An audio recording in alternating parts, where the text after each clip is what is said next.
기도하시겠습니다. 고마우신 주님, 저희를 죄악 가운데서 구원하여 주신 것을 정말 감사드립니다.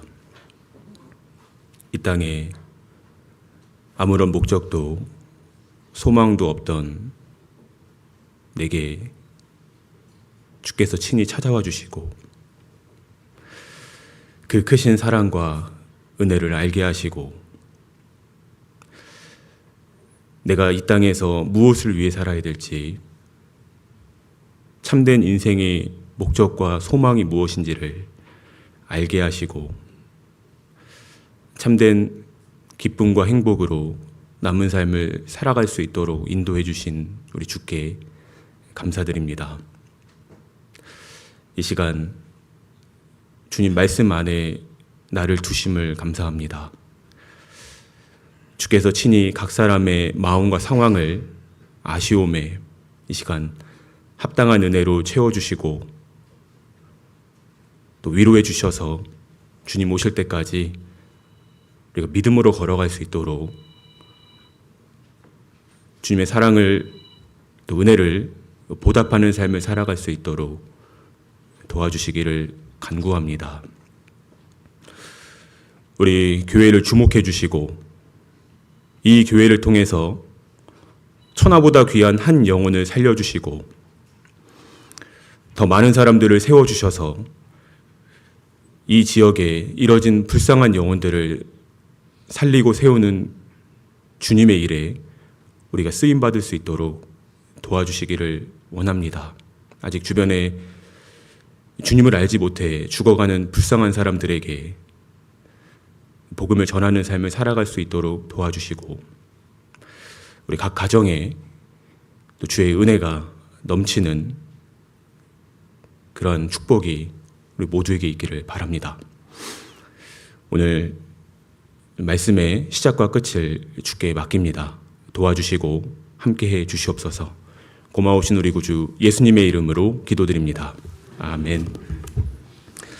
마태복음 15장을 찾겠습니다. 마태복음 15장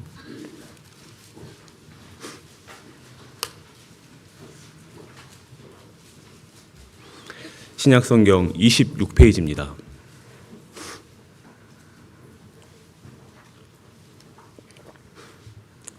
마태복음 15장 21절입니다.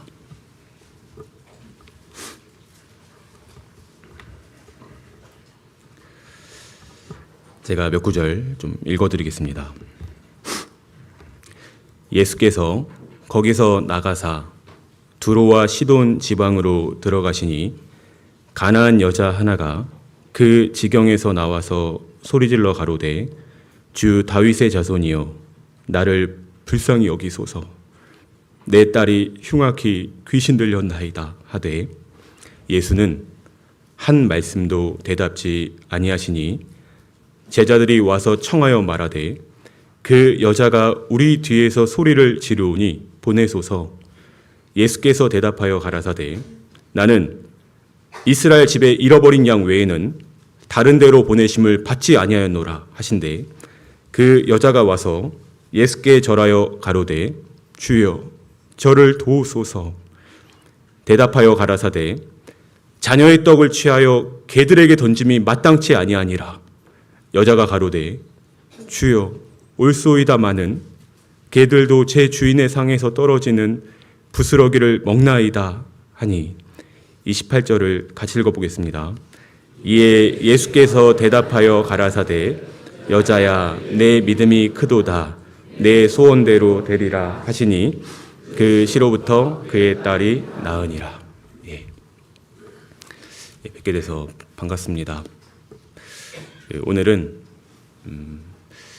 절망적인 상황에서 인생의 큰 고통 속에서 예수님께 나아가 부르짖었던 그 한 여인에 대해서 좀 말씀을 드려보려고 합니다. 예수님께 부르짖었지만 예수님은 침묵하셨죠. 그럼에도 끝까지 포기하지 않고 매달렸던 그녀에게 주님이 주시는 부스러기의 은혜가 있었습니다. 그래서 인생의 문제를 풀 수 있었고 그 딸이 고침을 받을 수 있었습니다. 특별히 오늘 이 자리에 오신 모든 분들에게 주께서 주시는 부스러기의 은혜가 있기를 바랍니다. 여기 예수님께서 주로 유대 지방 갈릴리 지역에서 사역을 하셨는데 특별히 처음으로 이방 땅으로 가신 일이 있었습니다. 여기 21절에 보시면 두로와 시돈 지방으로 가셨다고 했죠. 왜 주께서 이방 땅으로 건너가셨을까요? 한 사람을 만나기 위해 가신 겁니다. 거기 주님을 찾는 여인이 있었거든요. 고통 가운데 신음하고 슬픔 속에서 찾는 여인이 있었습니다. 그녀가 바로 22절에 가나안 여자, 마가복음 7장에 보면 헬라인이며 수로보니게 족속이라고 되어 있는 이 수로보니게 여인을 주님이 찾아가신 거예요. 그녀는 인생에 큰 문제가 있었습니다. 평범하게 살아가고 있던 그녀에게 감당할 수 없는, 견딜 수 없는 큰 문제를 만나게 된 거죠. 내 어린 딸이, 내 사랑하는 딸이 흉악히 귀신이 들린 겁니다. 그 문제를 가지고 그녀는 예수님 앞에 나아가는 거예요. 그리고 부르짖었습니다. 절망 속에서 예수님께 부르짖는 여인에 대해서 잠깐 생각해 보고요. 그녀가 부르짖었지만 놀랍게도 예수님은 충격적인 반응을 보이는데 즉각적으로 대답하시는 것이 아니고 한 말씀도 대답지 않았다고 했습니다. 그녀에게 침묵하신 거예요. 주님은 침묵하실 때가 있습니다. 또 두 번째로는 주님의 침묵에 대해서 잠깐 말씀을 드리고요. 주님께서 그녀에게 대답지 않으셨지만 그녀는 더욱 간절하게 끝까지 매달렸습니다. 그래서 주님이 주시는 부스러기의 은혜가 임했고 그 은혜로 귀신 들린 자신의 딸이 고침을 받는 그 은혜를 그녀는 얻었습니다. 그래서 마지막으로 부스러기의 은혜에 대해서 좀 생각을 해보겠습니다. 22절입니다. 22절. 가나안 여자 하나가 그 지경에서 나와서 소리질러 가로되 주 다윗의 자손이여 나를 불쌍히 여기소서 내 딸이 흉악히 귀신 들렸나이다. 여기 한 여인이 있습니다. 예수님 앞에 나온 한 불쌍한 여인이 있습니다. 평범하게 살아가고 있던 그녀에게 갑자기 예상치 못한 큰 문제를 만나게 된 거예요. 무슨 일이 있었죠? 그녀에게 있던 가장 소중하고 가장 사랑하는 내 목숨보다 귀한 내 딸이 흉악한 더러운 귀신에 들린 거예요. 내 눈에 넣어도 아프지 않고 내 전부와 같던 내 딸이 하루하루 마귀에게 붙잡혀가지고 고꾸라지고 무너지고 더러운 삶을 살아가는 그 모습을 바라볼 때 견딜 수가 없는 겁니다. 부모님은요, 자녀가 잘 되기를 바라잖아요. 내 사랑하는 자녀가 마귀에게 붙잡혀가지고 죄에 빠져서 세상의 풍속을 쫓아 살아가는 그 모습을 보면 우리의 마음은 찢어지는 겁니다. 견딜 수가 없는 아픔이 있었던 거예요. 이 아이를 고치기 위해서 온갖 수단과 방법을 다 동원했죠. 용하다는 사람을 찾아가 보기도 하고요. 근데 안 되는 거예요. 안 되는 겁니다. 그때 그녀는 나의 연약함과 내가 할 수 없다라는 것을 깨달은 거죠. 그녀의 마음은 죽을 것만 같았습니다. 이 딸을 어떡하죠? 그랬던 그녀에게 예수님이 지나가신다라는 소리가 들렸던 거죠. 근데 전부터 예수님에 대해 듣고 있었습니다. 예수님은 병든 자를 고치시고 귀신을 쫓아내시고 심지어는 사람을 살린다라는 그 소식을 그녀는 듣고 있었어요. 그 절망적인 상황에서 수로보니게 여인은 예수님 앞에 나아갑니다. 내 문제를 갖고요. 이 모습은 믿음을 말하는 겁니다. 우리도 인생 가운데서 견딜 수 없는 큰 고통이 내게 주어질 때가 있죠. 감당할 수 없는, 내가 해결할 수 없는 그 문제를 만날 때가 있잖아요. 그때 누구 앞에 나아가야 된다고요? 예수님 앞에 나아가는 것이 믿음입니다. 그게 인간으로 할 수 있는 최선입니다. 최고의 선택이라는 거죠. 아니, 난 내 생각대로 할 거야. 내가 한번 해볼 거야. 내 방법대로 할 거야. 안 됩니다. 그녀는 인생의 최고의 선택을 하게 되는데 예수님 앞에 나아갔습니다. 예수님 앞에 나아가는 사람은 은혜를 얻을 수 있는 거죠. 수로모니게 여인은 유대인이 아닙니다. 이방인이에요. 그리스도 밖에 있었고 또 외인이었고 인생의 소망도 목적도 없던 죄 가운데 살아가던 하나님이 없는 사람이었습니다. 그랬던 그녀를 주님이 찾아오신 거예요. 왜요? 그녀는 찾는 마음이 있었거든요. 믿음이 있었거든요. 그녀의 모습은 이 시대에 다른 사람의 모습이 아니고 누구의 모습을 말하고 있는 걸까요? 내 모습을 말하고 있는 겁니다. 이 짧은 내용이지만 이 안에 성경의 핵심이 들어있고 놀랍게도 인생의 답이 들어있어요. 주님이 내게 말씀하십니다. 내가 수로보니게 여인처럼 절망 가운데 인생의 고통 가운데 감당할 수 없는 문제를 만날 때 그때 예수님께 나온다면 이와 같은 은혜와 축복을 받을 수 있을 것입니다. 그것이 믿음입니다. 하나님은 믿음의 사람을 보십니다. 믿음의 사람을 찾고 계십니다. 이 시간에도 많은 사람들이 주님 앞에 나와왔죠. 그런 찾는 마음으로 또 겸손한 마음으로 나오신 모든 분들에게 주님은 말씀하십니다. 수로보니게 여인은 예수님께 나와왔죠. 여러분, 우리도 살면서 많은 문제들을 만나게 됩니다.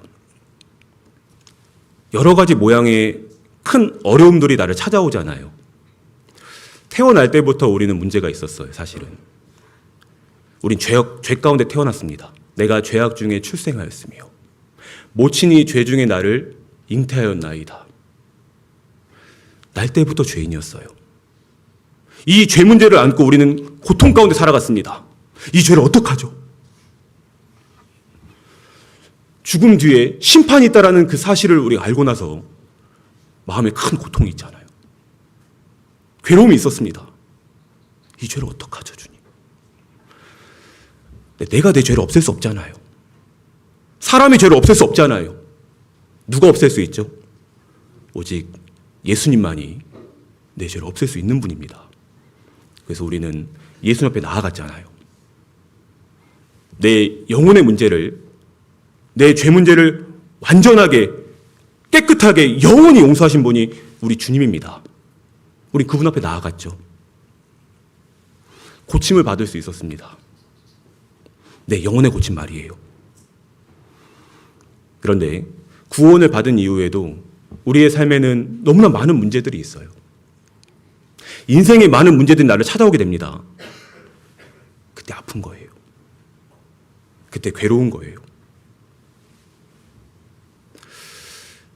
사람이 나를 아프게도 하죠.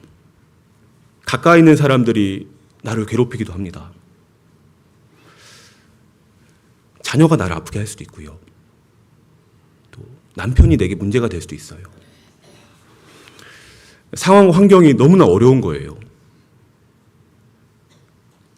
또 가난이 있고, 또 많이 배우지 못한 것도 있고, 또 관계 속에서 많은 어려움을 우리는 만날 수가 있습니다. 여러분, 그때 기억하세요. 하나님이 다 알고 계신다라는 겁니다. 하나님의 허락하심 속에서 우리는 인생에서 때로는 큰 어려운 문제를 만나게 될 때가 있다라는 거죠. 그 시간에 마음이 힘들 때, 괴로울 때, 그 자리에서 주저앉아 있는 것이 아니고 그때 예수님께 나아가는 것이 믿음이라는 겁니다. 내 영혼 문제를 해결하셨던 분이 우리의 인생의 문제를 해결하지 못하실까요? 하실 수 있죠. 그래서 수고하고 무거운 짐진 자들아, 다 누구에게 오라고 했죠? 내게 오라. 내가 너희를 쉬게 하리라. 값없이 마시라. 예수님께 나아가면 우리는 영혼의 갈증을, 인생의 갈증을 해결받을 수 있습니다. 생명수를 마실 수 있잖아요. 그래서 이 시간 우리가 이 자리에 나온 겁니다. 하나님의 말씀을 통해서 내 마음이 쉼을 얻고 영혼의 해갈을 얻고 진정한 위로가 있어야 되는 것입니다. 그래서 우리는 하루하루 예수님 앞에 나아가는 거죠. 주님만이 우리의 인생의 문제를 풀어줄 수 있는 유일하신 분입니다. 그걸 인정해야 돼요. 나는 못한다. 내가 할 수 있는 것이 아니고 오직 우리 주님만이 나를 살리실 수 있고 우리 가정을 세울 수 있고 이 병을 고칠 수 있는, 이 문제를 풀어줄 수 있는 유일하신 분이라는 것을 우리가 믿고 나아가는 것입니다. 믿음으로 나아가는 것입니다. 그 사람을 주목하시는 거죠. 수로보니게 여인에게 있던 어린 딸이 흉악한 귀신이 들렸습니다. 그 어린 딸의 삶은 완전히 무너졌죠. 완전히 꼬꾸라졌죠. 하루하루 발작하는 모습을 바라보면서, 더러운 삶을 살아가는 걸 바라보면서 흉악한 딸로 바뀐 거예요. 그 딸을 바라볼 때 그 어머니의 심정은 죽을 것만 같은 겁니다. 마찬가지로 우리에게도 사랑하는 사람들이 있습니다. 귀신에게 붙들린 모습은 마귀의 지배 아래서 세상에 빠져서 죄 가운데 살아가는 사람들의 모습을 말하고 있는 겁니다. 내 사랑하는 사람이 그렇게 살아가는 것을 바라볼 때 견딜 수가 없는 거예요. 죽을 것만 같은 거죠. 그 문제를 가지고 예수님 앞에 나아갔습니다. 그리고 그녀가 어떻게 부르짖었죠? 주 다윗의 자손이요. 뭐라고 했죠? 나를 불쌍히 여기소서. 제 딸이 흉악한 귀신이 들렸나이다. 다윗의 자손이요. 주 다윗의 자손이요. 그녀는 인생의 고통에서, 절망적인 상황에서 예수님 앞에 나아갔죠. 그리고 믿음으로 고백합니다. 주님, 주님, 주님은 메시아십니다. 나를 구원할 수 있는, 내 딸을 고칠 수 있는 유일하신 분입니다. 라는 신앙 고백이에요. 믿음으로 나아간 겁니다. 이방인이었던 그녀가 인생의 고통 가운데서 예수님 앞에 나아가서 자신의 믿음을 고백하고 있습니다. 나를 불쌍히 여겨주세요. 내 딸을 고쳐주세요. 살려주세요. 구원해주세요. 그 믿음의 울부짖음이, 절박한 기도가 예수님의 귀에 들어왔습니다. 예수님의 걸음을 멈추셨죠. 예수님은 우리의 부르짖음을 외면하지 않으십니다. 고통 속에서, 괴로움 속에서 부르짖는, 울부짖는 그 기도를 주님은 듣고 계신다는 거예요. 주님이 들으십니다. 모르시지 않아요.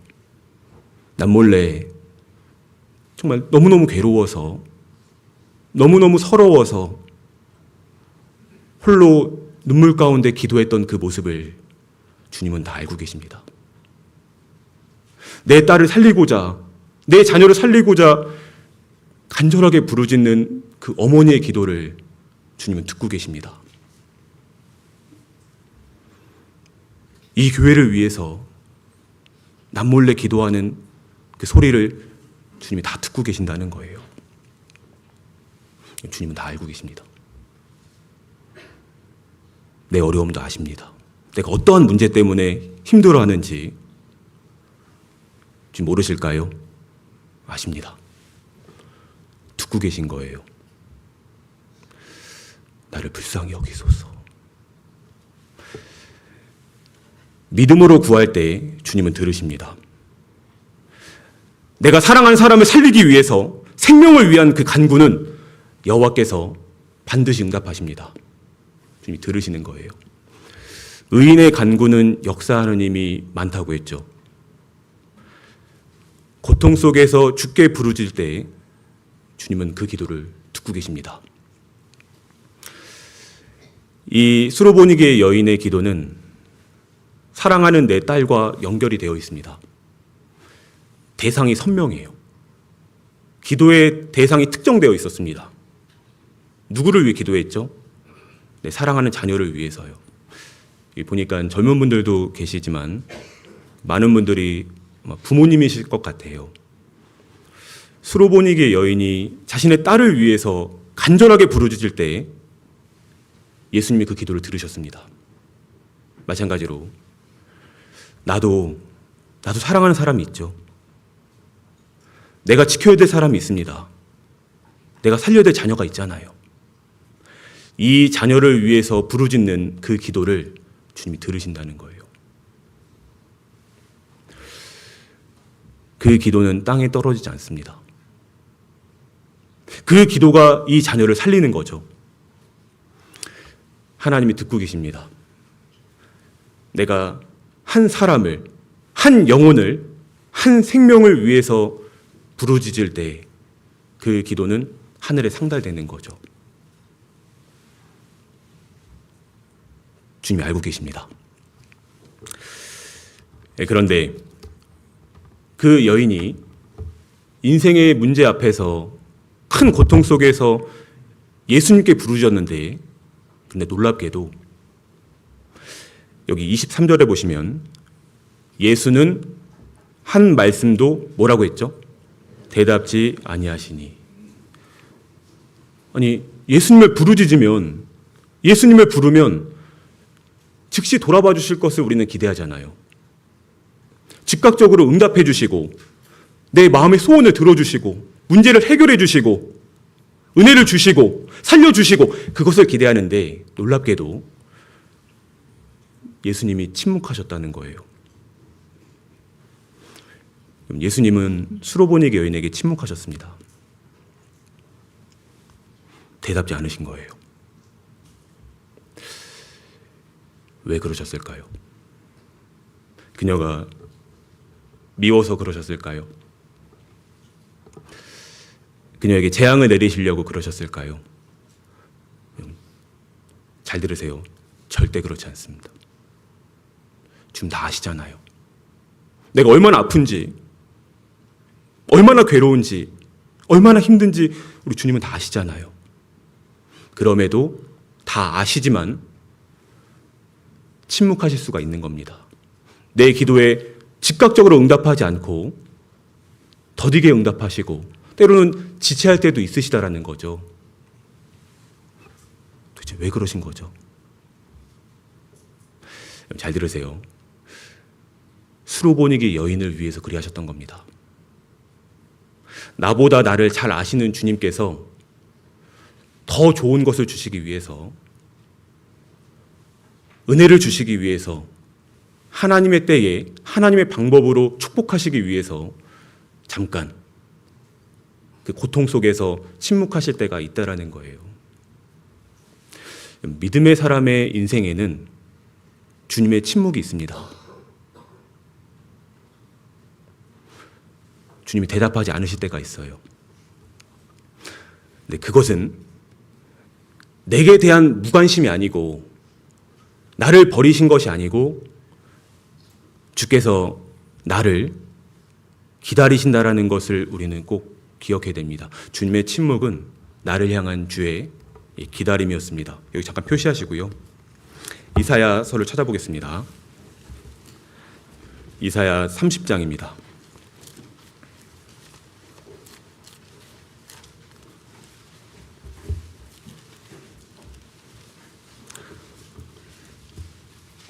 이사야 30장 18절, 구약성경 1000페이지입니다.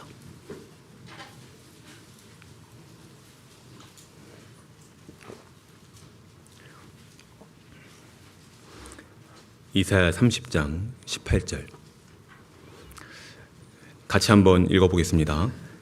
그러나 여호와께서 기다리시나니 이는 너희에게 은혜를 베풀려 하심이요 일어나시리니 이는 너희를 긍휼히 여기려 하심이라. 대저 여호와는 공의의 하나님이시라. 무릇 그를 기다리는 자는 복이 있도다. 그러나 여호와께서 뭐라고 했죠? 기다리시나니. 표시해 보세요. 주님이 기다리십니다. 누구를 기다리고 계실까요? 나를 기다리시는 거예요. 내게 은혜를 주시기 위해서 주님은 기다리십니다. 그 과정을 우리는 주님의 침묵으로 느끼는 거죠. 주님 내게 좋은 걸 주시기를 원합니다. 내가 잘 되기를 원하십니다. 그래서 기다리시는 거예요. 내 마음이 준비될 때까지. 그 주님의 기다림을 우리는 주님의 침묵으로 느끼는 거죠. 여러분, 주님께서는 내게 관심이 있습니다.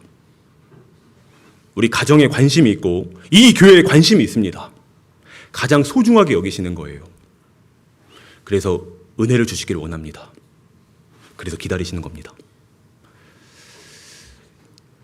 마지막에 무릇 그를 기다리는 자는 복이 있도다. 주님은 내게 은혜를 주시기 위해서 기다리시고 우리는 그 은혜를 받기 위해서 기다리는 거죠. 주님 은혜를 주실 때가 있잖아요. 그때까지 우리는 마땅히 기다려야 됩니다. 그게 믿음이에요. 하나님의 마음은 믿음의 사람에게 있죠. 하나님을 믿고 구하는 자에게 주님의 은혜가 있는 겁니다. 주님의 침묵은 나를 향한 주의 관심이며 나를 향한 주님의 기다림이라는 것을 우리는 꼭 기억해야 됩니다. 믿음의 사람의 삶에는 주님의 침묵이 있습니다. 여러분, 에브라임 땅에 하나님을 잘 섬기는 여인이 있었죠. 사사기 말기에 많은 사람들이 자기 소견에 옳은 대로 행할 때 하나님을 떠나고 영적으로 어두워지고 캄캄했던 그때 한 여인이 하나님을 찾고 있었죠. 그녀의 이름이 한나입니다. 근데 한나의 삶에도, 한나의 그 믿음의 삶에도, 하나님을 잘 섬기는 그때에도 하나님은 한나에게 침묵하셨죠. 약 10년이 넘는 시간 동안 그녀의 기도를 응답하지 않으셨습니다. 한나는 마음이 괴로웠어요. 나는 마음이 슬픈 여자라. 왜 마음이 괴로웠죠? 그녀에게는 자녀가 없는 거예요. 생명이 없는 거예요. 주님, 저에게 생명을 주세요. 저에게 아이를 주세요. 허락하지 않으신 겁니다. 여호와께서 성태시 못하게 하셨다고 했거든요. 주께서 의도적으로 그녀에게 가장 좋은 것을, 그녀가 가장 원하는 것을 주시지 않았어요. 근데 옆에 보니까 대적 분인나는 잘 되는 거예요. 잘 낫는 거예요. 한나는 괴로웠습니다. 그때 한나는 어떻게 했죠? 그 인생의 고통 속에서 주님이 침묵하시는 그 시간 동안에 한나가 원망했나요? 아닙니다. 한나는 마음이 괴로울 때 그때 기도했습니다. 몇 년 동안요? 10년이 넘는 시간 동안. 주실 때까지. 응답될 때까지. 눈물로 나아간 거예요. 간절함으로 나아간 겁니다. 포기할 수가 없는 거예요. 제게 아이를 주세요. 생명을 주세요. 그 기도를 주께서 듣고 계셨습니다. 주님이 침묵하신다고 내 기도를 듣지 않으시는 것이 아닙니다. 듣고 계셨어요. 그 오랜 시간의 기도를 다 듣고 계셨습니다. 여호와께서 한나를 생각하신지라. 한나의 기도에 주님은 응답하셨죠. 생명을 주셨습니다. 아들을 주셨는데 그 아들의 이름이 뭐죠? 사무엘입니다. 사무엘의 이름 뜻이 여호와께 구하였다. 여호와께서 들으셨다. 기도의 여인이 기도의 사람을 낳은 거예요. 사무엘을 통해서 그 타락했던 시대에 한 민족을 하나님께 돌이켰습니다. 하나님의 계획이 있으신 거예요. 한나는 그제서야 깨달았을 겁니다. 아, 내게 더 좋은 걸 주시기 위해서, 은혜를 주시기 위해서 인생에 침묵하는 시간을 허락하신 거구나. 근데 그 10년이라는 시간이 너무나 괴로웠죠.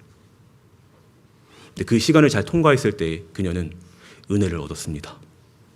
여러분, 한나의 이름의 뜻이 은혜입니다. 기도하는 여인에게, 끝까지 하나님께 매달리는 사람에게, 믿음으로 나아가는 사람에게 주님의 은혜가 있습니다. 한나에게 은혜를 주신 거예요. 믿음의 사람의 시간 속에는 주님이 침묵하실 때가 있다라고 했죠. 하나님께서는 요셉에게 17세에 별이 되는 꿈을 주셨거든요.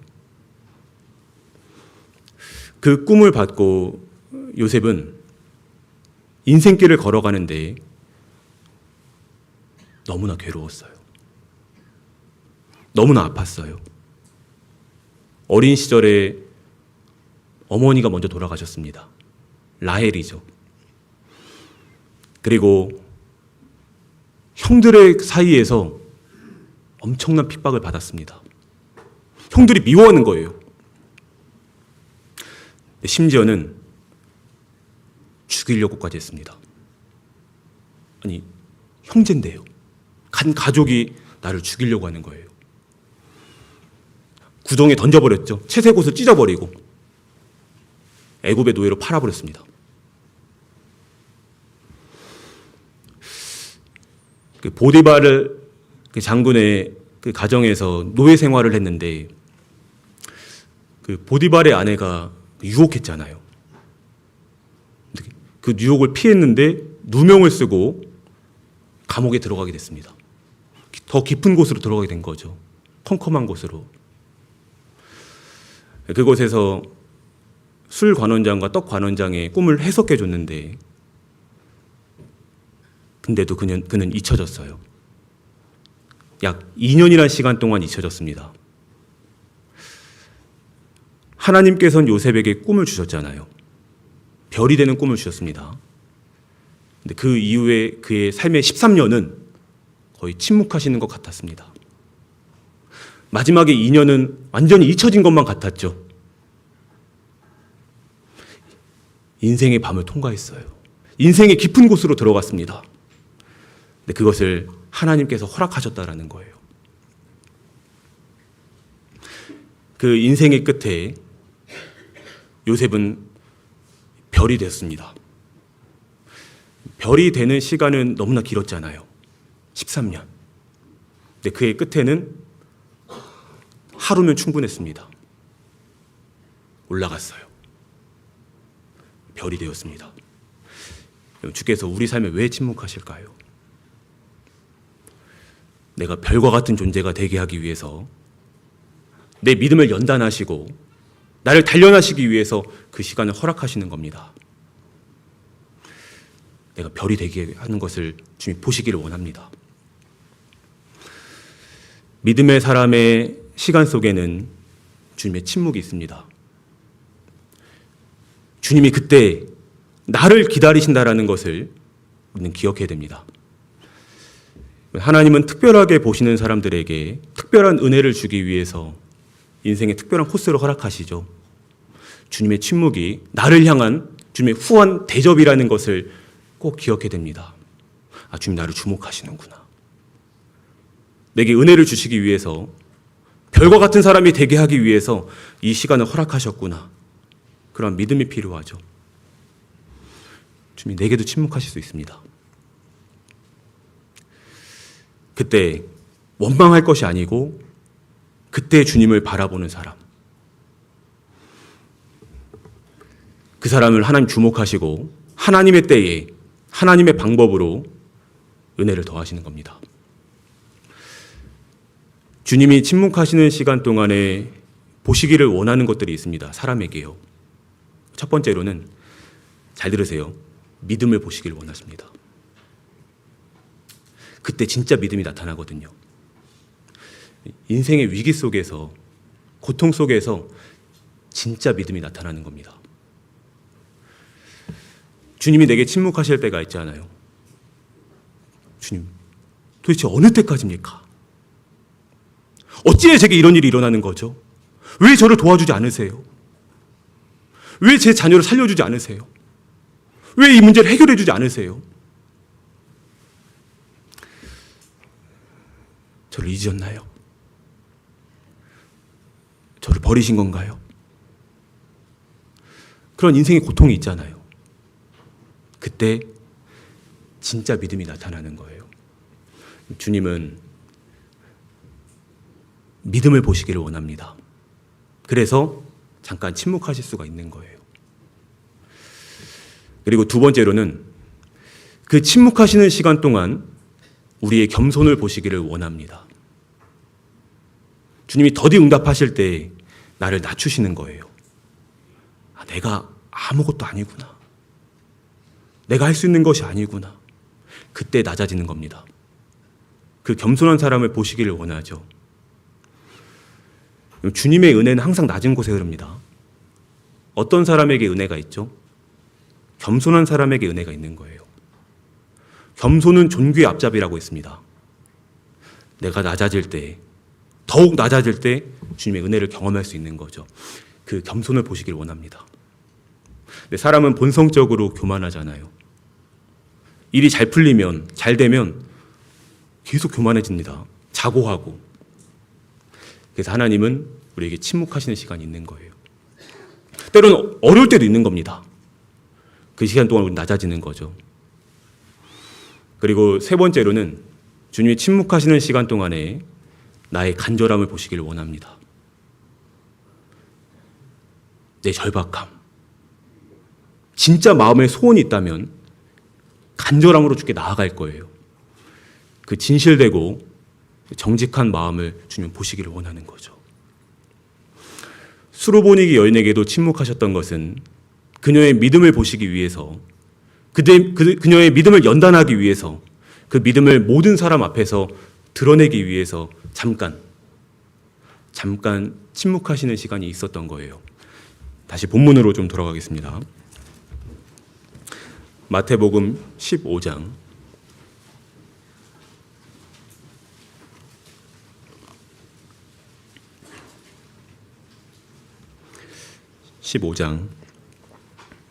23절입니다. 예수는 한 말씀도 대답지 아니하시니 제자들이 와서 청하여 말하되, 그 여자가 우리 뒤에서 소리를 지르오니 보내소서. 예수께서 대답하여 가라사대, 나는 이스라엘 집에 잃어버린 양 외에는 다른 데로 보내심을 받지 아니하였노라. 주님이 한 말씀도 대답지 않았던 그 침묵의 시간 동안에도 계속 부르짖었어요. 제발 도와주세요. 제 딸을 고쳐주세요. 근데 예수님께서는 그녀에게 거절하는 듯한 말씀을 하십니다. 나는 이스라엘의 잃어버린 양 외에는 다른 데로 보내심을 받지 아니하였다. 이게 무슨 말이에요? 나는 유대인을 위해서 온 거지 너희 같은 이방인을 위해서 온 것이 아니라는 거죠.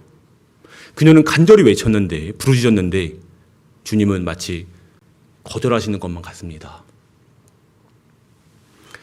그 주님의 거절 속에서도 그녀는 실망하지 않고 포기하지 않았다는 거죠. 그리고 더욱 간절하게 매달립니다. 주여, 나를 도우소서. 이 짧은 기도지만 이 절박한 기도가 능력 있는 거죠. 인생이 힘들 때, 환난 가운데 있을 때 기도할 힘조차 없을 때가 있잖아요. 그때 우리는 어떡하죠? 주님, 나를 도우소서. 나를 도와주세요. 이 짧은 기도가 능력이 있습니다. 주님께 외쳐보세요. 나를 도우소서.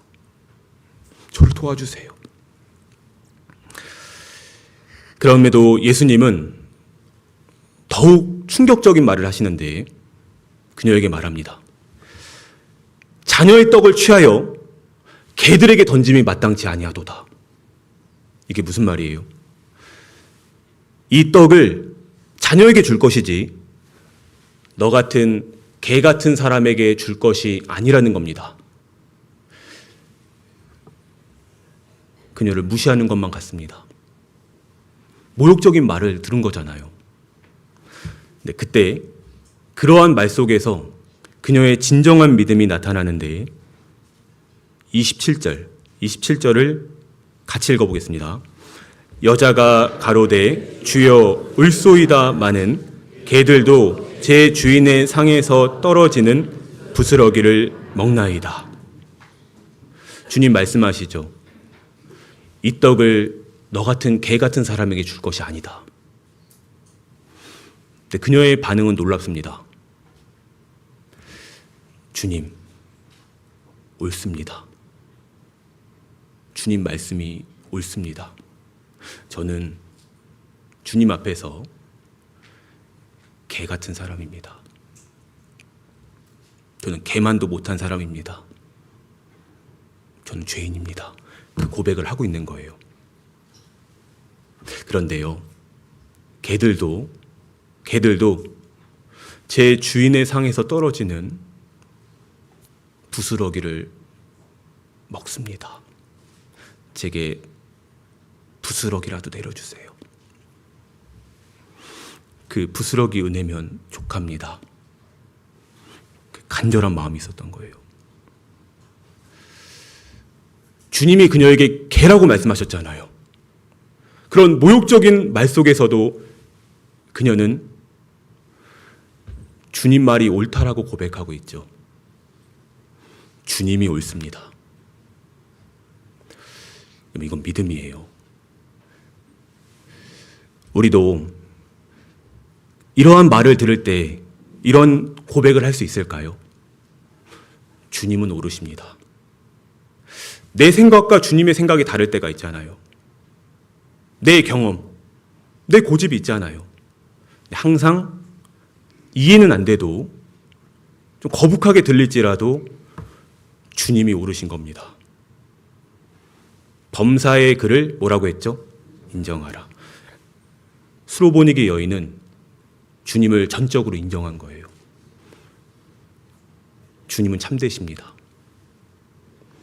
주님은 선하십니다. 오직 주님밖에 없습니다. 저를 도와주세요. 그가 다 잘하였도다. 주님은 못하신 게 없습니다. 주님은 내 삶에 섭섭하게 하신 적이 없습니다. 다 잘해주셨잖아요. 이 침묵의 시간도 나를 향한 배려셨습니다. 좋은 걸 주시려고요. 주님이 옳습니다. 인생의 어려움도요, 고통도요, 괴로움도요, 주님은 옳으십니다. 믿고 나아가는 거예요. 주님은 선하시고 그분은 다 잘하시는 분이니까 우리는 이 문제를 주님께 갖고 나가는 거잖아요. 주님께 맡기는 겁니다. 그녀는 주님께 다 맡겼어요. 다 인정한 거예요. 주여 옳소이다마는 맞습니다. 저는 주님 앞에 개 같은 사람입니다. 저는 개만도 못한 사람입니다. 자기 자신을 완전히 낮추는 거예요. 여러분, 우리 예수님 앞에서 그녀의 모습은 사실 개만도 못한 존재는 맞거든요. 우리 주님은 주님이잖아요. 주인 앞에 나는 가장 비참한 존재입니다. 지금 저는 죄인입니다. 저는 주님 앞에 설 자격 없는 사람입니다. 주님이 주시는 떡을 받을 만한 그런 자격도 없고요. 감당할 수 없습니다. 자신을 낮춘 거예요. 바짝력. 다윗 앞에 무비보셋이 고백하죠. 왕이여, 이 사람이 무엇이간데 왕께서 이 죽은 개 같은 나를 돌아보십니까? 그는 절뚝발이었잖아요. 지금 제가 뭐라고 이 죽은 개 같은 나를 돌아봐 주세요. 그가 다윗의 상에서 같이 식사를 할 수 있는 은혜를 얻었습니다. 마찬가지로 자기의 낮음을 고백하고 주님의 높음을 인정하는 사람, 그것이 겸손입니다. 겸손한 사람에게 은혜가 있습니다. 인생의 위기 가운데서 진정한 어려움 속에서 그때 진짜 겸손이 진정한 믿음이 나오는 거예요. 지금 저는 감당할 수 없습니다. 저는 주님 앞에 무익한 종입니다. 저는 아무것도 아닙니다.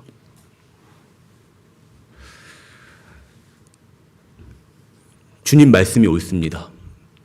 저는 개 같은 여인이 맞습니다. 그런데 개들도 제 주인의 상에서 떨어지는 부스러기를 먹습니다. 제게 개 같은 저에게 부스러기라도 주세요. 부스러기 은혜를 내려주세요. 그녀의 마음에는 확실한 믿음이 있었던 거죠. 부스러기의 은혜라면 족합니다. 부스러기의 은혜면 충분합니다. 내 딸이 고침을 받을 수 있다는 그 믿음이 있었던 겁니다. 지금 제게 한 말씀만 주세요. 이 부스러기라도 내려주세요.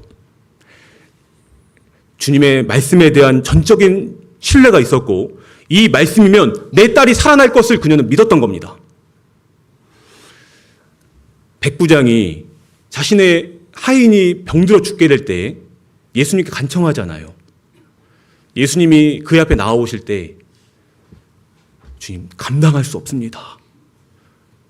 제 집에 주님이 들어오실 것을 저는 감당할 수 없습니다. 다만 말씀으로만 해주세요. 멀리 계시지만 말씀만 주시면 제 하인이 고침을 받겠나이다. 이건 믿음입니다. 말씀에 대한 전적인 믿음. 한 말씀만 해주세요. 제 자녀에게 한 말씀만 해주세요. 부스러기 은혜면 충분합니다. 그 믿음을 갖고 있었던 거예요. 말씀을 전적으로 신뢰하고 믿는 사람에게 은혜가 임하는 겁니다. 믿음이 필요합니다. 주님이 나를 모욕하시고 또 무시하시는 것 같은 그 시간 동안에도 그녀는 떠나지 않았어요. 끝까지 매달렸습니다. 지금 부스러기 은혜라도 주세요. 그 간절함, 그 끈질김을 통해서 주님이 은혜를 내리신 겁니다. 부스러기 은혜라도 달라는 그 울부짖는 그 절규를 주님이 들으셨고 그녀에게 부스러기 은혜를 내리셨죠. 그리고 그녀의 딸이 고침을 받을 수 있었습니다. 살아난 거예요. 여러분, 이 시간 주님은 내 마음을 보십니다. 내 마음이 주님 앞에 진실되고 또 간절하고 겸손한 마음으로 나오는 그 사람에게 주님의 상에서 떨어지는 부스러기의 은혜가 임하는 거죠. 28절입니다.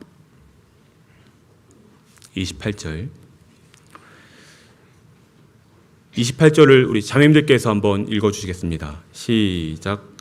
이에 예수께서 대답하여 가라사대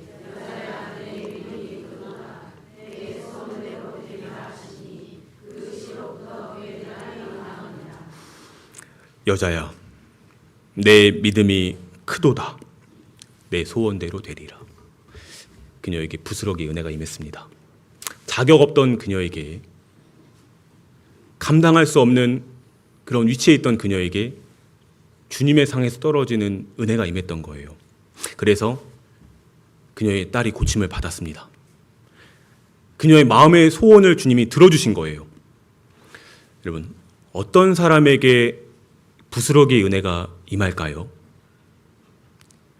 잘 들으세요. 바짝 엎드리는 사람에게 주님의 상에서 떨어지는 부스러기의 은혜가 임하는 겁니다. 주님 발 앞에 나아가서 바짝 엎드리는 그 사람에게 주님은 주님의 상에서 떨어지는 부스러기의 은혜를 임하는 거죠.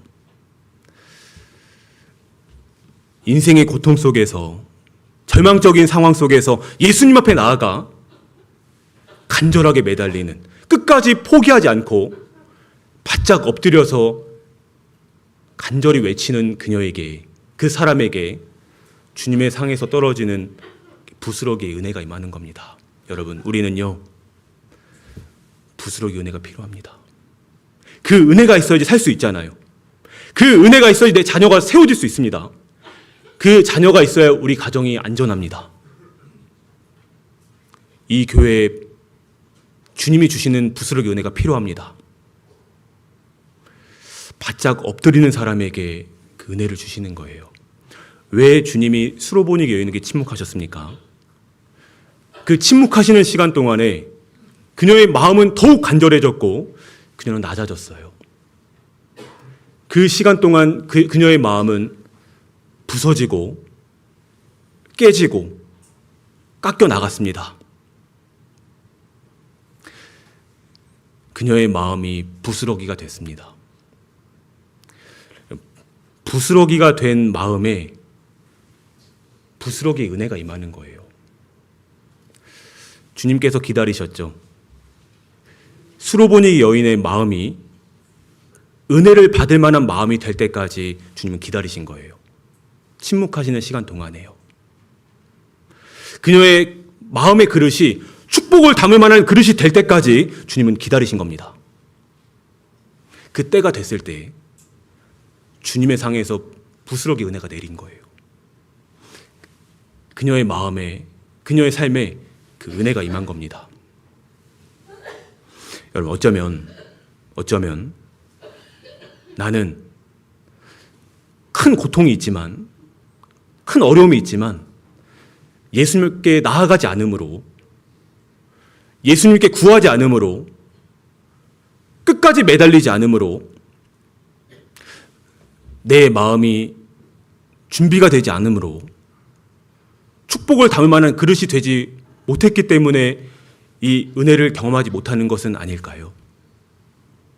주님은 내게 은혜를 주시기를 원합니다. 부어주시기를 원하세요. 근데 문제는 내 마음이 너무 딱딱한 거예요. 너무나 형식적인 거예요. 너무나 완고한 거예요. 그래서 이 부스러기의 은혜가 들어갈 공간이 없는 겁니다. 마음이 부서지고 부스러기가 된 사람에게, 바짝 엎드리는 사람에게 주님이 주시는 부스러기의 은혜가 임하는 것입니다. 근데 많은 사람들이 거기까지 가지를 못하죠. 난 더 이상 못 기다려. 이제는 끝이야. 그때부터가 진짜 기다려야 될 시간입니다. 더딜지라도 뭐라고 했죠? 기다리라. 주님이 내게 침묵하시고 너무 길어지는 것 같고 더디 응답하시는 것 같을 때 그 인간의 한계점에서 조금 더, 조금만 더 가면 되거든요. 그때 부스러기 은혜가 내리는 겁니다. 주님은 내가 잘 되기를 바라십니다. 우리의 삶에 부스러기의 은혜를 통해서 생명을 얻고 구원을 얻고 다시 세워지는 회복의 역사를 주님은 보기를 원하십니다. 그래서 우리 삶에 어려움도 허락하시는 거예요. 때론 고통도 허락하시는 겁니다. 내게 은혜와 축복을 더하시기 위한 우리 주님의 계획 속에 우리가 하루하루를 걸어가고 있다는 것을 우리는 믿어야 됩니다. 주님은 바짝 엎드리는 사람을 보시기를 원합니다. 우리가 믿음을 가지고 주님께 기도할 때 그 기도는 응답을 받는 거죠. 그럼 우리는 기쁨을 얻을 수 있고 즐거움을 얻을 수가 있습니다. 이 시간 주님은 말씀하십니다. 고통 가운데 있는 사람이 있다면, 인생의 어려움 가운데 있는 분이 있다면 기도하라.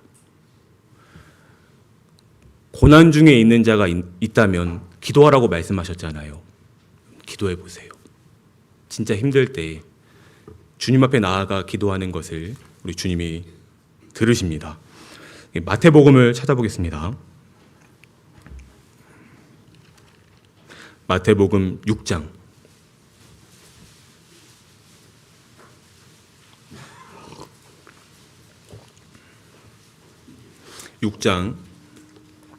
6절입니다.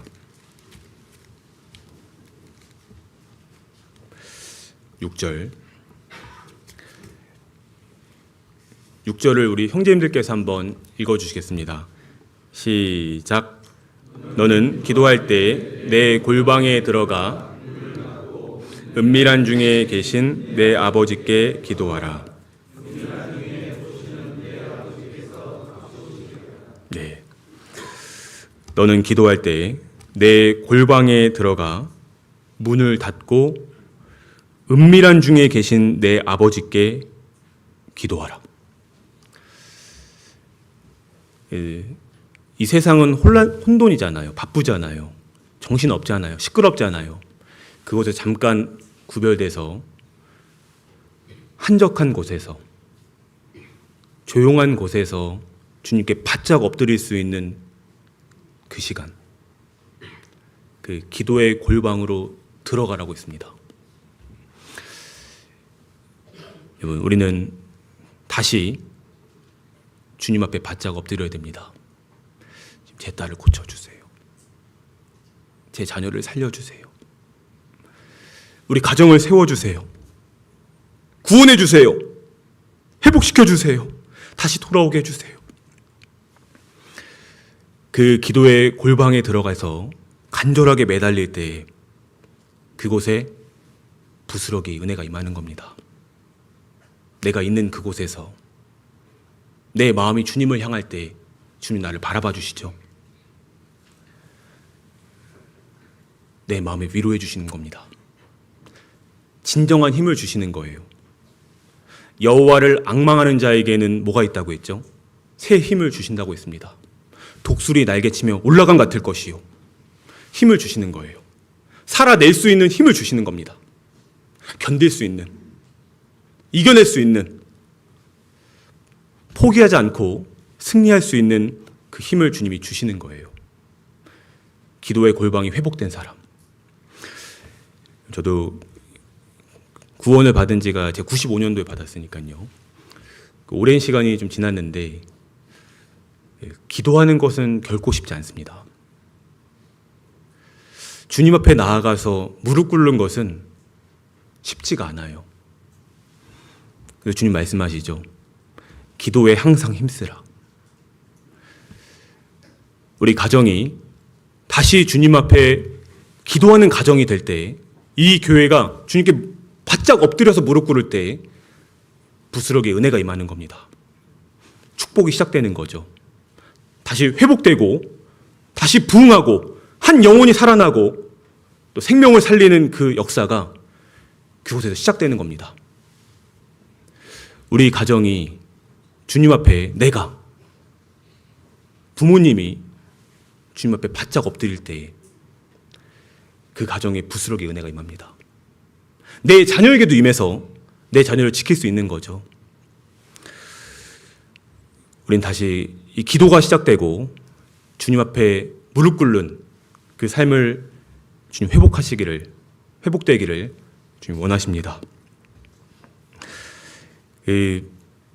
믿음이 있는 사람이 기도하죠.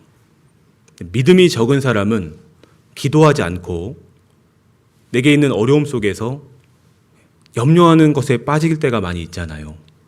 여기 찾았으니까 6장 30절입니다.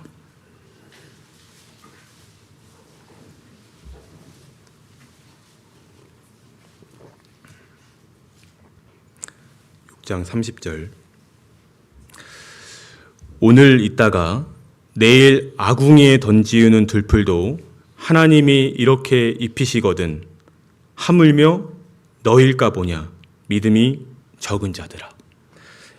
그러므로 염려하여 이르기를 무엇을 먹을까 무엇을 마실까 무엇을 입을까 하지 말라. 보면 염려하지 말 것을 말씀하시면서 오늘 있다가 내일 아궁이에 던져져 태워지는 그 들풀도 하나님이 이렇게 입히시는데 하물며 너일까 보냐. 이 믿음이 적은 자들아. 우리에게는 이 믿음이 필요합니다. 하물며 너일까 보냐 믿음이 필요해요. 주님은 내게 관심이 있으시죠? 주님께는 내가 전부입니다. 내가 가장 소중해요. 주님 나를 생각하지 않으실까요? 내 아픔을 모르실까요? 내 괴로움을 주님이 상관치 않으실까요? 아니요. 다 아신다는 거예요. 하물며 너일까 보냐. 이 믿음이 적은 자들아. 믿음이 없어서 우리는 주님께 구하지 않을 수가 있죠. 믿음이 없어서 중간에 포기할 수가 있죠. 스로보니 여인에게 칭찬하셨습니다. 여자야, 내 믿음이 크도다. 내 소원대로 되리라. 어떻게 그녀는 그런 칭찬을 받을 수 있었을까요?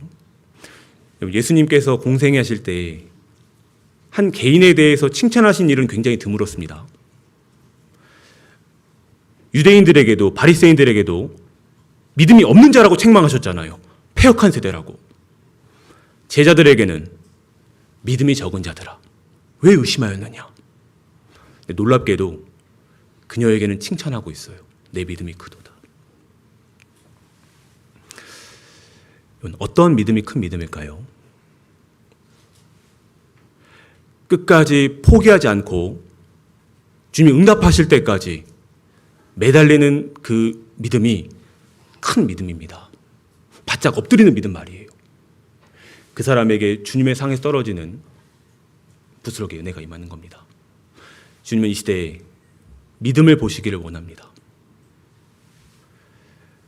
이 마지막 시대에 믿음으로 주님 앞에 나아가는 사람을, 믿음으로 엎드려서 간구하는 그 사람을 보시기를 원합니다.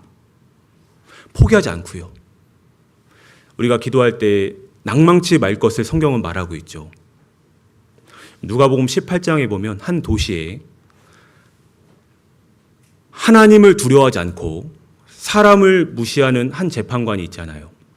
근데 그 도시에 한 원한을 가진 한 과부가 있었거든요. 그 과부가 그 재판관을 매일 밤낮으로 찾아갑니다. 그런데 하나님을 무서워하지도 않고 사람을 무시하는 그 재판관이 그녀의 울부짖음을 들어주거든요. 어떻게 그런 일이 있었는지를 잠깐 보겠습니다. 누가복음 18장입니다. 누가복음 18장.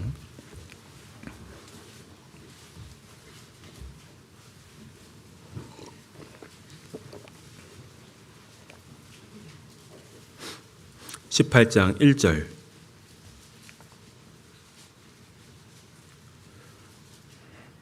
항상 기도하고 낭망치 말아야 될 것을 저희에게 비유로 하여. 여기 5절입니다. 이 과부가 나를 뭐라고 했죠? 번거롭게 하니. 표시해 보세요. 내가 그 원한을 풀어주리라. 그 과부가 이 재판관을 귀찮게 한 거예요. 안 들어주니까 계속 찾아가는 거예요. 번거롭게 한 겁니다. 여러분, 이 시대에 주님은 이 믿음을 보시길 원합니다. 주님을 번거롭게 하는 사람, 주님을 쉬지 못하시도록 계속 부르짖는 사람, 요청하는 사람, 밤낮으로 찾아가는 사람, 그 믿음을 보시기를 원하는 거죠. 7절. 하물며 하나님께서 그 밤낮 부르짖는 택하신 자들의 원한을 풀어주지 아니하시겠느냐? 저희에게 오래 참으시겠느냐? 8절을 같이 읽어보겠습니다. 내가 너희에게 이르노니 속히 그 원한을 풀어주시리라.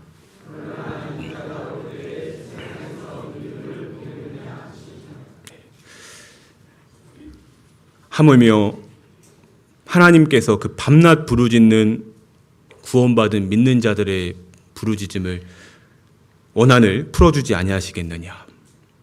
풀어주신다는 거죠. 오래 참으시겠느냐? 속히 그 원한을, 마음의 소원을 들어주신다고 했죠. 그러나 인자가 올 때, 주님이 다시 오실 때 이 세상에서 믿음을 보겠느냐? 이런 믿음을 가진 사람이 적다는 거죠. 믿음이 없으면요, 믿음이 적으면 우리가 얻지 못하는 은혜가 많은 겁니다. 중간에 포기하거든요. 주님이 침묵하시는 시간 동안에 내가 그냥 떠나갈 수 있거든요. 진짜 믿음은 끝까지입니다. 주님이 응답하실 때까지.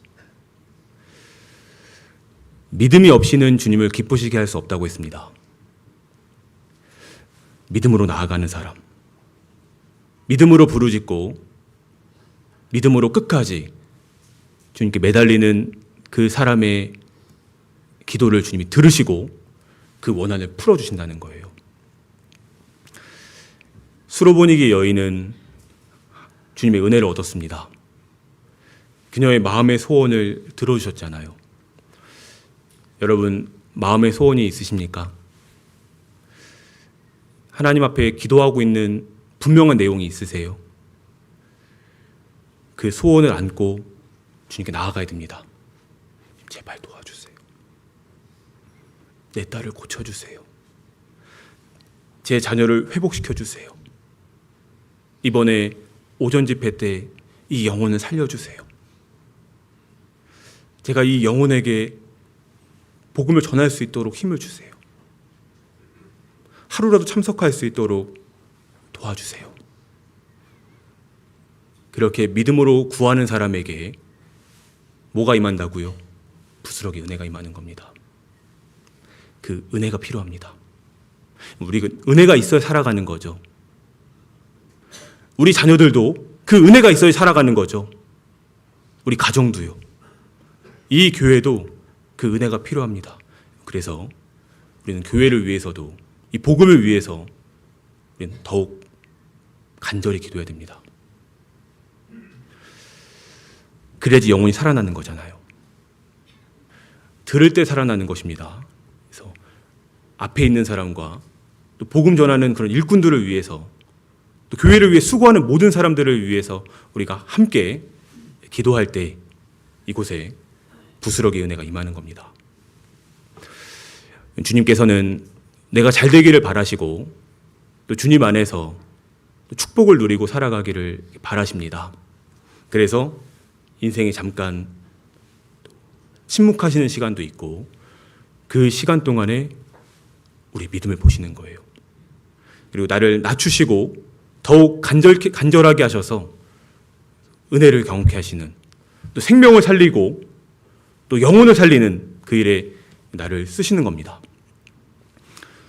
수로보니게 여인의 입장에서는 그녀의 삶에서 딸이 흉악한 귀신 들렸던 그 모습은 가장 아픈 시간이에요. 가장 괴로운 시간이에요. 가장 힘든 시간입니다. 죽을 것만 같았죠. 그 상황 속에서 예수님 앞에 나아가 간절하게 매달렸던 그 시간, 그 시간이 성경에 기록되어 있습니다. 인생의 고통 속에서 주님께 나아가서 기도하는 그 시간이 남는 거예요. 주님 앞에 기록되는 겁니다. 우리가 하루하루 바짝 엎드리는 그 시간이 주님의 마음에 영원히 기억됩니다. 다른 게 남는 게 아니에요. 주님 앞에 바짝 엎드렸던 그 시간이 남는 것이며 그 시간 동안에 주님은 부스러기 은혜를 허락하셨죠. 내 딸을 고쳐주셨죠. 생명을 주셨습니다. 그것이 성경에 기록되어 있습니다. 그것이 남는 거예요. 그것은 영원한 것입니다. 주님 앞에 나아가서 주의 도우심을 경험하고 은혜를 얻고 생명을 얻는 그것이 영원한 것입니다. 가장 아팠던 그녀의 시간은, 그녀의 슬픔은 예수님께서 이 슬픔을 변하여 기쁨이 되게 하셨죠. 절망 가운데서 그녀에게 소망을 주셨습니다. 영원히 빛나는 사람으로, 아름다운 여인으로 바꿔주신 거예요. 그녀의 믿음이 그녀의 삶을 바꾼 겁니다. 예수님께서 그 기도를 들어주셨어요. 우리의 삶에도 어려움이 있을 때 예수님 앞에 나아가는 그 시간은 남는 시간입니다. 주님이 그걸 기억하시고 그 시간 가운데서 주님의 때에 부스러기 은혜를 내려주실 거예요. 그 은혜가 있으면 사는 겁니다. 그래서 우리는 하나님 앞에서 오늘 하루하루 주어지는 시간 동안에 기도하는 사람, 주님께 부르짖는, 또 매달리는, 바짝 엎드리는 그 시간 동안에 주께서 주시는 은혜가 있을 것입니다. 여러분, 주님은 우리의 마음의 소원을 들어주십니다. 하나님을 경외하는 자의 마음의 소원을 이뤄주십니다. 여자야, 내 믿음이 크도다. 내 소원대로 되리라.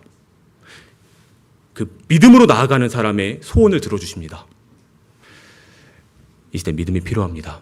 내가 주님 앞에서 믿음으로 구하고 또 믿음으로 나아가서 끝까지 포기하지 않고 우리가 영혼을 위해서 또 생명을 위해서 부르짖을 때 하나님께서 우리의 마음에도, 우리 가정에도, 자녀들에게도, 이 교회에도 부스러기 은혜를 내려주실 겁니다. 그 은혜를 기대하면서 우리가 이 마지막 시대를 함께 걷기를 원합니다. 기도하겠습니다. 주님, 감사합니다. 구원해 주신 것을 감사드립니다. 한 번뿐인 짧은 삶, 후회 없이 걸어갈 수 있도록 도와주시고 부끄럽지 않은 삶으로 주님 앞에 설 수 있도록 우리의 삶을 다스려 주시고 또 인도해 주시옵소서.